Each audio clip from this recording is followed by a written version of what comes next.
Spojené státy, mistrovství světa 94. Navzdory nižší popularitě evropského fotbalu ve Spojených státech jde o dodnes nejnavštěvovanější fotbalový šampionát. A to i přesto, že šlo o poslední ročník s pouze 24 účastníky. Pozitivní dopingový test na efedrin znamená kontroverzní konec reprezentační kariéry Diega Maradony, který jede domů už po prvních 2 zápasech.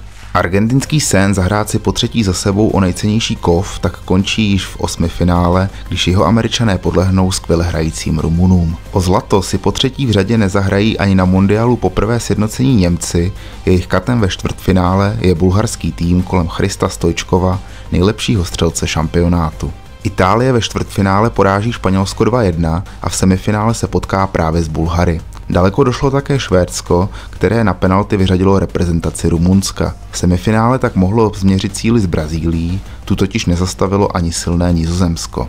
Roberto Baggio zazářil i tentokrát a 2 góly zařídil Itálii v finále. V druhém semifinále se zase v závěru blízkl Romário, který byl později vyhlášen nejlepším hráčem turnaje. Finále v Pasadeně mezi Brazílií a Itálií skončilo bez gólu po 90 i následných 30 minutách. Na řadu tak přišel penaltový rozstřel, který lépe zvládli Brazilci. Když v 5. sérii selhal i jindy neomylný Roberto Baggio, bylo jasné, že se Brazílie stala po dlouhých 24 letech mistrem světa ve fotbale.